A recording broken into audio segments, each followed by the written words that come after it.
Oui, je suis le docteur Paul Le Sueur, je suis oncologue radiothérapeute à Caen. Et donc, je vais vous présenter le protocole stéréo HBM, qui est une étude de phase 2 en 2 étapes, qui avait pour objectif d'évaluer la radiothérapie stéréotaxique pour les métastases cérébrales avec signal hémorragique récent. Donc, c'est une étude coordonnée par les docteurs Geffrelot, Stéphane et moi-même, qui a obtenu un financement dans le cadre du PHRCI en 2017.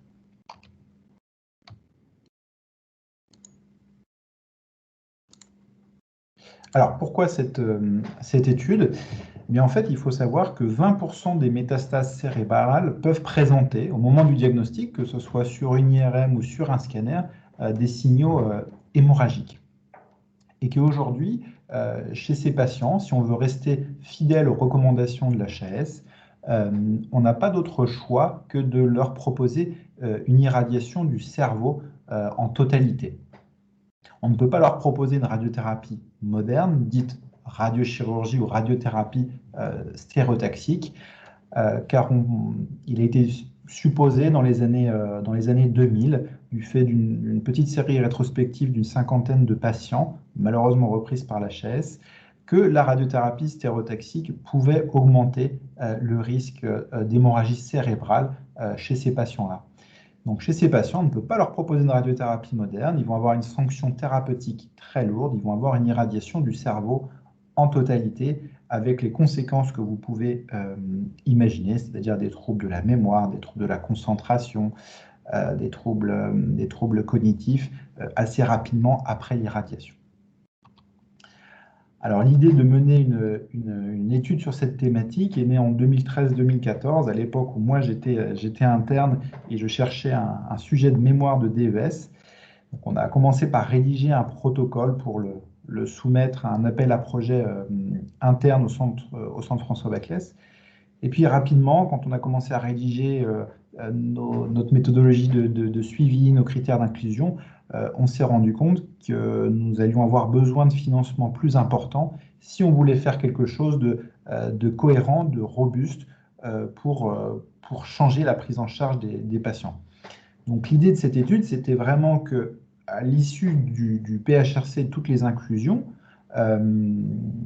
l'idée c'était vraiment de rendre les patients avec métastases hémorragiques éligibles à une radiothérapie moderne et à ne plus les cantonner à une irradiation panencéphalique.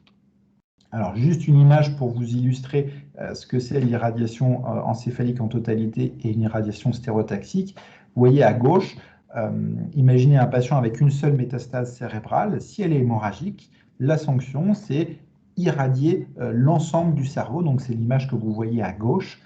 Alors qu'en radiothérapie stéréotaxique, c'est l'image que vous voyez à droite, on va irradier de manière très précise uniquement la métastase concernée, avec moins de séances qu'une irradiation encéphalique en totalité et avec généralement une plus grande efficacité. Donc ça, aujourd'hui, on ne peut pas le faire en théorie chez un patient avec une métastase hémorragique.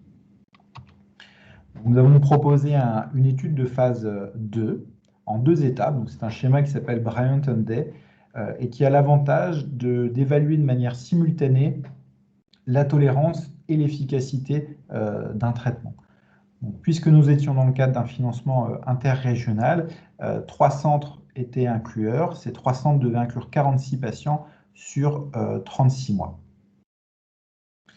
L'objectif, donc je vous ai dit, il était double. Il était basé sur la tolérance et l'efficacité de cette radiothérapie. La tolérance, on l'évaluait à 4 mois, c'est-à-dire qu'on évaluait le taux de complications hémorragiques à 4 mois après la radiothérapie. Tandis que l'efficacité, elle, était évaluée de manière un peu plus tardive, à 6 mois, selon les critères RECIST bien connus. Alors, on a pris soin d'établir des critères d'inclusion assez sélectifs pour qu'on ait des patients qui soient certes porteurs d'un cancer avec métastase cérébrale, donc assez naturellement moins bon, de pronostic assez médiocre, mais il fallait qu'on ait des patients que l'on puisse quand même évaluer à 4 mois et à 6 mois pour être bien cohérent avec notre schéma statistique. Donc les patients devaient être validés en staff pluridisciplinaire. On devait bien attester avec le radiologue qu'il y avait bien des signaux d'hémorragie sur l'IRM ou sur le scanner. et les patients devaient avoir une maladie bien contrôlée. Pour éviter tout biais de confusion, les patients ne devaient pas recevoir de traitement systémique anticancéreux, hein. Notamment, certains d'entre eux sont connus pour favoriser le risque de saignement, hein, comme l'Avastin ou les traitements anti-angiogéniques type Pazopanib, par exemple. Donc, ces traitements devaient être suspendus au moins 7 jours avant l'irradiation et n'étaient repris que 7 jours après la fin de la radiothérapie. Pareil, les patients qui avaient un traitement anticoagulant à dose curative, on ne pouvait pas les inclure dans cette étude. Alors, comment se déroulait l'étude? Donc là, ce schéma est très important puisque vous allez comprendre que ça a été la source de nos difficultés dans cette étude.